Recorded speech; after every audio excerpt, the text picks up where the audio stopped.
Hey there, it's Connie Wolshansky, and I'm so excited to share with you this brand new presentation on how to stay motivated and fresh till the end, strategies for each center and tools to switch things up.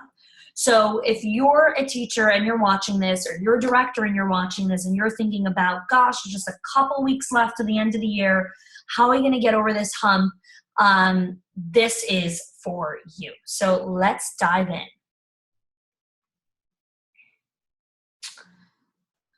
So the first thing we need to understand is, where does this feeling come from of this needing to constantly feel refreshed? And also, how can we really make sure to feel better? Because when we're feeling better, we act better in the classroom. So let's go into a little of a briefing of what really is going on. Where does burnout come from? Teachers are usually on fire in the beginning of the year, and anything that's on fire can always burn out. And so feeling that sense of burnout is not a bad thing, and it's not like, oh, I'm feeling burnt out. Oh, really? I'm not feeling burnt out. I'm so excited to come to work every day. Anything that's on fire in the beginning of the year is a great thing, and those are the teachers that come in, they have the zest, they're excited, they're moving, and they can burn out. Like, the teachers that have all this excitement are the teachers that we should be worried about towards this time, because they're gonna burn out. Nothing stays lit forever. So yeah, it kind of has, it's a lot of like the personality piece, like someone who's kind of, has that same feeling all the time. They don't have these highs and lows and stuff like that. They're not going to be as prone to burnout. And so you just want to be aware of, like, okay, who am I, and what kind of person am I really in the classroom?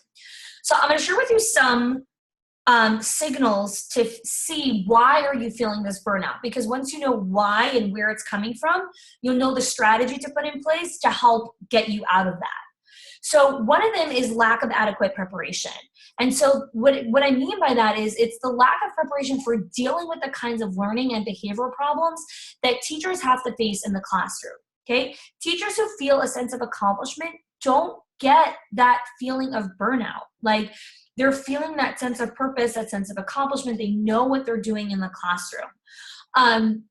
So they're not going to feel that burnout as fast. And a lot of times the burnout comes from this feeling of like, oh my gosh, like, I really have this really challenging kid in my classroom, or I've been having a really rough time working with this really challenging group of parents. So it's not that you're ill-equipped to deal with what's happening in the classroom. It's that you've been having a difficult year with the circumstances and the cards that you've been dealt.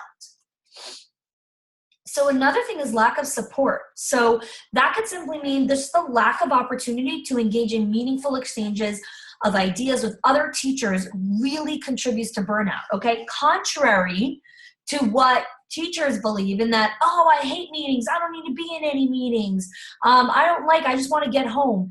Teachers need to exchange and share ideas with others. They do, and that keeps them away from feeling that slag and sluggish, okay? The same thing is, like, do you not feel supported with conflict with parents, with your admins, with the students? Like, where is it coming from? So it's not that, oh, let's have a ton more meetings now so teachers can exchange. It's, is there an opportunity for you to just talk with a colleague about something that's going on, or hash something out, or share something that you were excited about, like an epiphany that you had, or something that just gets you excited?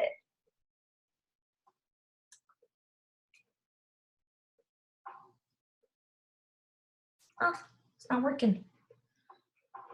Okay, let's see what's going on here. Let's try that again. Okay, so another thing is the difficult student behavior. So this factor is related to the first one a little bit, but students who lack the ability or motivation to learn what the teacher is trying to teach, okay? And it makes it almost impossible for the teacher to achieve that sense of accomplishment, because, and it's really important for any professional to feel accomplished, okay? You have to feel that sense of accomplishment. And sometimes we can get frustrated. And this happens a lot in the older classes, where we have all this thing bogging down on us. They have to know their letters, they have to know this, they have to know that, they have to know this. And when kids are struggling or they're having a hard time, the teacher can get really frustrated at this point of the year as well. Burnout can also can be avoided as teachers develop classroom management skills and supports when they do face difficult behaviors. And so when teachers know that there's issues that are going on, and they can actually go to the director, and not only would the director validate them, but she'll also teach them how to work in the classroom. So not just, oh, try this idea, but actually dig in and say, okay, what's going on here? Like, is this a competency thing? Like, can I help this teacher develop a new skill that she can use for further on? Is this, just a clarity thing? Like, she just needs me to clarify something that's happening for her. Like, what is this thing that I can help the teacher with? Boredom. Okay. Now, given how stressful teaching is, this lax factor sometimes can seem surprising. But a lot of teachers that have worked, a year or two in the classroom already even, each day is very much like the next. And there's very few opportunities for doing new and interesting things. That is, if you have every day be very much like the next. And so you really want to be in this creative mindset to feel energized, to feel excited, to feel happy. So now I'm going to give you ideas for working through that. And for some reason, I can't go to the next slide. And so we are going to have to work it this way. So the first exercise I want you guys to do is that unless educators are clear about their purpose, they're more likely to fall into using techniques that they don't even believe in because there doesn't seem to be any alternative. And so I want you to take a moment, pause the video, and answer this question.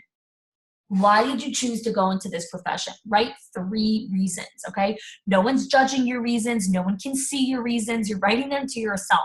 Just write them down and just look at them, okay? What are the reasons that I chose to go into this profession? So now I want to go into some ideas for parents. A lot of times teachers feel a sense of burnout and under accomplishment because they're not getting feedback or appreciation from parents. And one particular year, I was having a hard time. There was a lot of transition happening that year. We moved locations. I had a baby in the middle of the year. It was just, there was a lot going on. And I guess I wasn't getting that feedback and appreciation from the parents that I typically got in other years. And given there was so much going on and I wasn't there for a portion of it, and then I came back and there was a lot of transition, but I was feeling this, like, I wasn't feeling that same enthusiasm that I feel on typical weeks and days. And so I was trying to figure out, what would be a way that I can bring back this feeling for myself. And so one of the things that I did is I created this memoirs book, and we had emailed the parents, and I asked them to send in a memory that they had with their child in the classroom. And so every parent sent me an email, and then I typed it up and created this memoirs book.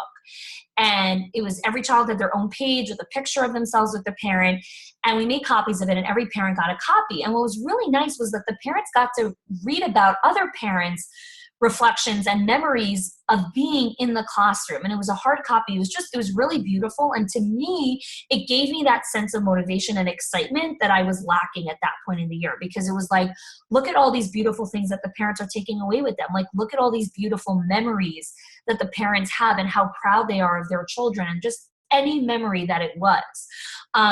For one person, it was like this memory where he came in, I think it was like a dad's day, and his daughter wanted to make, the hot chocolate stand that we had over there, and he really wanted her to be independent, so he let her do it, and then she spilled hot chocolate all over his pants, and he had a meeting after, and he obviously got burned a little bit because it was hot, and then he was like running to the bathroom, and then he came back and he had to clean the hot chocolate. It was like a big drama. And I thought it was like horrifying. I thought it was like the most horrible experience. I was like trying to forget it. He wrote it down in the memoirs. He's like, I loved it. Like, I really got to see my daughter, try to do this on her own. And even though I got like hot chocolate all over my pants, and then I had to go home and change into a new suit, like, he looked at it as one of the most beautiful memories that he had in school that year. And so really you never know what those memories are going to be for what parents. So involve the parents, bring them in for a special day, use the strategy of the picture of the day. I sent out a while back a strategy of sending pictures of the day to parents to keep them involved. So I'm going to share with you an example of how I brought in all of the parents for this great, exciting moment. And so what we did was we created, I created in the classroom a challah baking workshop. And we invited all the moms to come in to bake challah, which is traditional challah bread, with their child. And I wanted to do something with a lot of zazz and pizzazz and drama and all kinds of fun stuff, which is what I love to do. And so we created this video invite. And so we documented how we usually bake challah in our classroom, and we created this invitation to invite the parents. So I'm just going to show you that video.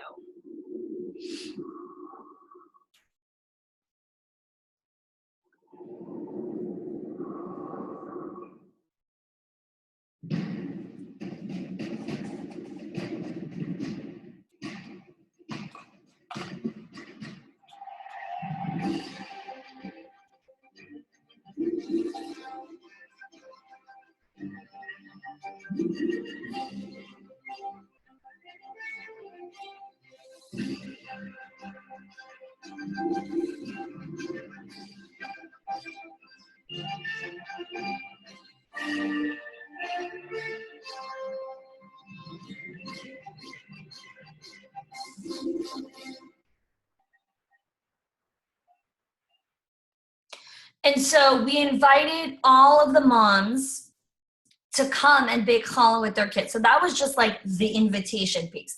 Then all the moms came, we baked challah, we had an incredible experience, and then we documented the entire experience. So this was the bulletin board that we created after the documentation panel of the challah baking experience. So we asked all the moms to share their memories of baking challah with their moms or their grandparents, or their grandmother, and how that reflected in the experience that they had in the classroom. And then we had the children share what they enjoyed of the experience. And then we documented everything in this beautiful experience board.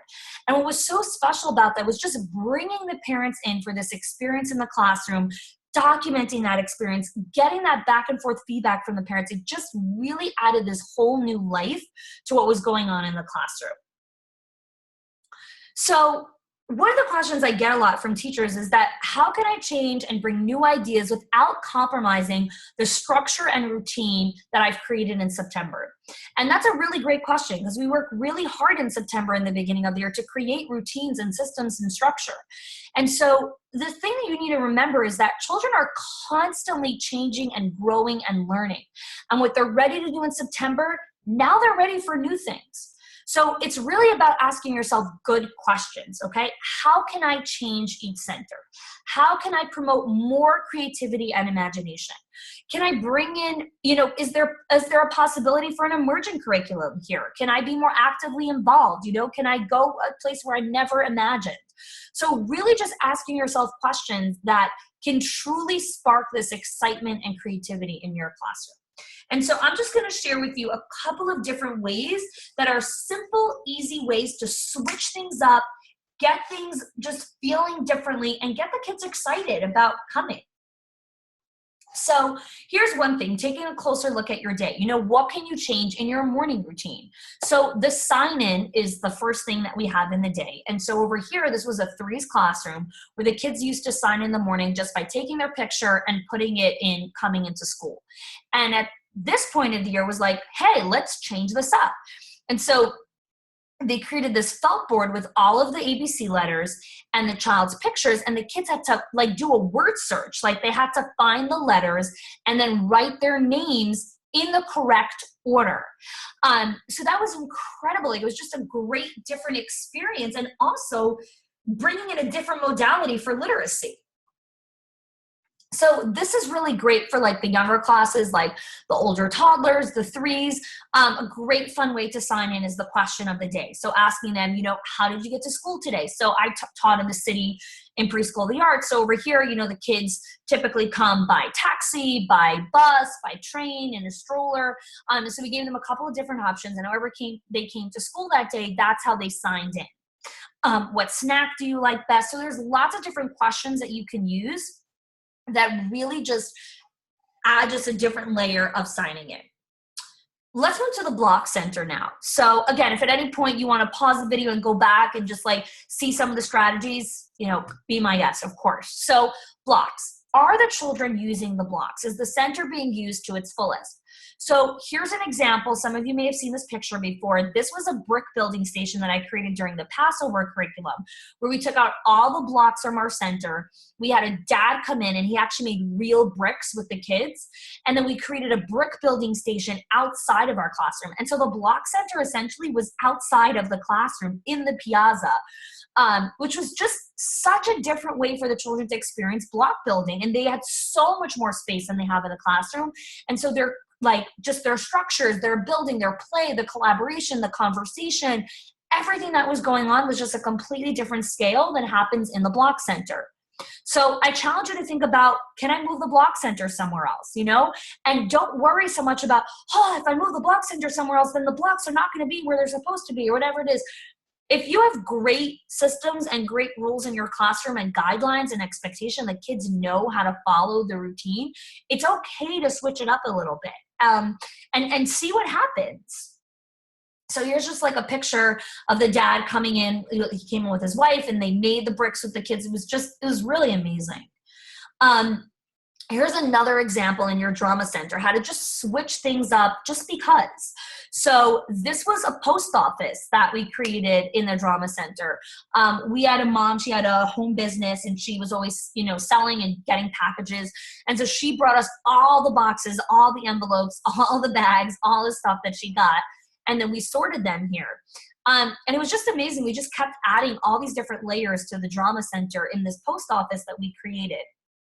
In the right-hand picture, you see there's a boy, his name is Asher, and what we did was I wanted to see if the kids were able to pull out letters of their names from a mix-up of letters, like not just like, oh, the letters in my name are, you know, whatever it was. And so we wrote their names on big envelopes, and then they had to take the sticky notes with their letters and put them into this envelope. And then we had a mailbox outside the classroom and we took a trip to the mailbox. So this was, again, a big, this was extended over several weeks. I'm just showing you like the snapshots, but this was part of the experience that we gave the kids. Another example over here is a doctor's office that we created. I think this was like phase 1 of the doctor's office. So there's, you know, the waiting room and there's the doctor's room, there's the examining room. There was just lots of really cool stuff. So the other thing that you want to think about when it comes to this part of the year is really being honest with yourself. Like challenge yourself to really listen to how you talk with the kids. Take notice of your body language, your tone of voice, your interaction. If you hear yourself constantly saying, stop, sit down, turn around, don't touch her, it's time for something new. You know, you want to be cognizant and be listening to yourself. And if you're an educator that can take feedback, I would encourage you to tell your director to come into the classroom and tell her, hey, I'd love for you to sit in during a circle time and just give me some feedback on my circle. Like, you know, sometimes we don't even realize like what we're saying to our kids during circle time. And you might be saying, stop, sit down, turn around, don't touch her, a lot more than you think you are. And so having a director come in and just listen and just give you honest feedback, like, hey, you know, I was at your circle, it was great. I loved what you taught the kids. I loved all the strategies that you brought in. I loved the different, you know, materials. I did notice that, you know, you kept saying stop to this one particular kid. You actually said it like 7 times or something like that. That's like a really good indicator. Like, wow, you know, I was talking to this kid a lot and kept stopping the circle to tell him to stop 7 times during the circle. I wonder why that is. Like, can I put him next to a different kid? Was what I teaching not relevant to him? Was he, like, you want to like figure that out because you want to just have that honesty with yourself. You want to be open to exploring the possibility of change with that. So this was a really fun activity that we did with the classroom next door. We were both kind of like, let's do something together. Like, let's work on something collaboratively with like, you know, an art project or something. And we ended up just so much fun.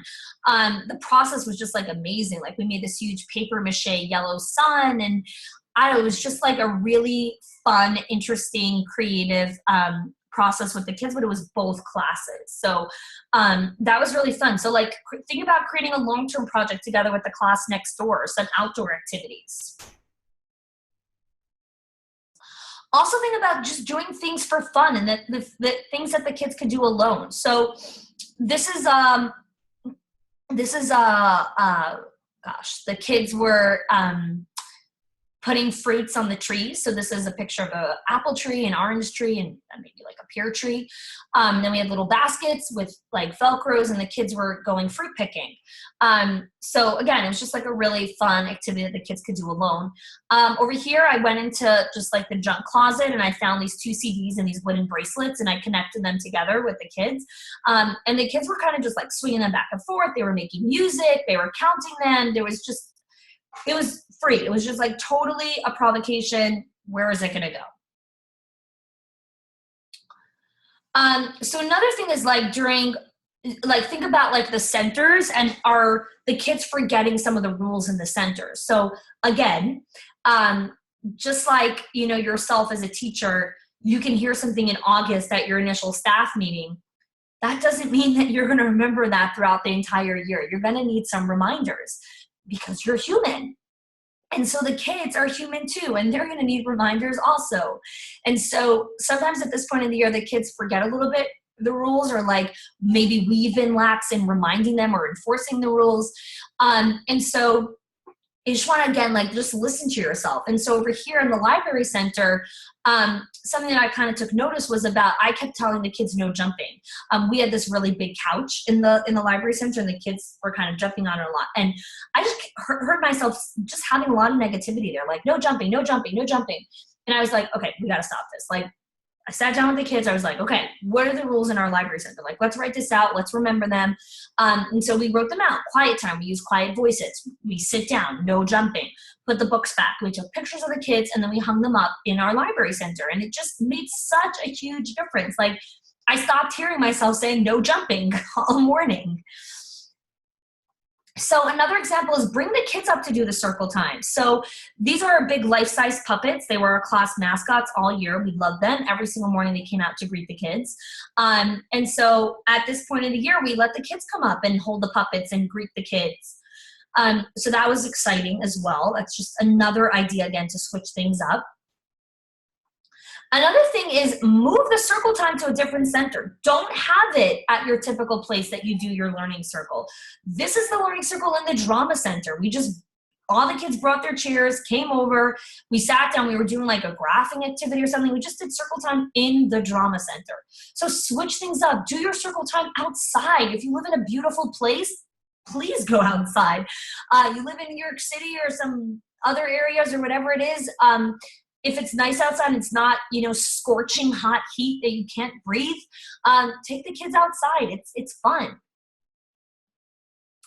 So do things in the day that you're excited about, okay? So my next question to you is, think about one of the centers in your class. Is there something that you can add to it that would make it exciting? Okay, so pause the video, think for a second. What is something that I can bring to the center that I love? Okay, so many times we're always focused on like, what do the kids want? What do the kids want? What do the kids want? If you're feeling the sense of like burnout or exhaustion or just over the hump or whatever it is, bring something that you like into the classroom. I remember one time we brought in, like at the end of the year, we just brought in these Kool-Aid packets, and we made all different kinds of Kool-Aid just for fun. I saw it in the store. I was going shopping. I was like, hey, this is cool. Brought Kool-Aid, brought it in the next day, and we did this fun thing. And I think I had much more fun than the kids, totally. But it's fine. Like, do things that you're excited about also, because you need to keep your own momentum. Okay, again, you're responsible for your own class. A lot of times I hear from directors like, how do I motivate my teachers? Ensure that your teachers feel that sense of motivation in themselves. Like, they want to get excited and motivated on their own to do fun things into their classroom. But motivation is a whole separate topic, and I have lots of different ideas and strategies on that. And I talk about that a lot in my directors group. So this is just a fun activity we did one time. One week at the end of the year, we did painting every single day with a different art medium. So here we were doing it with balloons. So again, just switching it up, changing it up, doing it differently. So I want to leave you with this, okay? It's the end of the year. We're all powering through. So let's just remember why we're doing this, okay? How can we end the year in the way we want the children to remember us, right? What is the legacy that you want to leave behind as a teacher? Okay, what do you want the kids to remember about you as the teacher in the classroom? What is the narrative that the parents are going to say about the experience their child had in your class, okay? When all the parents go away on their vacations and their summer homes or wherever it is that they're going, and they're going to be yakking with their friends and be like, oh, you were in this one's class? Tell me how that was. How did your child enjoy? How did you enjoy? What are they going to be yakking about? And is that narrative going to be the same as the legacy that you want to leave behind? Is that going to be the same? And so I leave you with this. Be mindful and intentional and thoughtful about the legacy that you're leaving behind with the kids. There's a couple of weeks left. Really bring your best foot forward. Think about the things that you want to switch up. Go back and review this video with some ideas. Go out to your own places where you like to look for sources of inspiration and ideas. And take a moment and leave a comment here and share what you want to commit to as a teacher, what resonated with you over here. And that might inspire other teachers that are going to watch us and read the comments and want to share as well. And that will bring that sense of motivation and inspiration to all the teachers that are ending off the school year at this time. And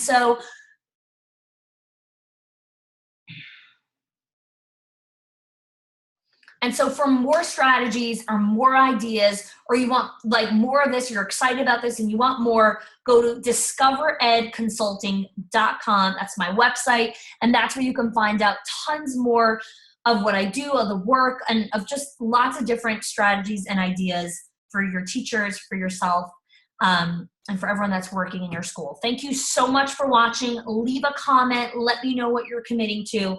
And I look forward to continuing having a conversation with you guys. Thanks. Take care.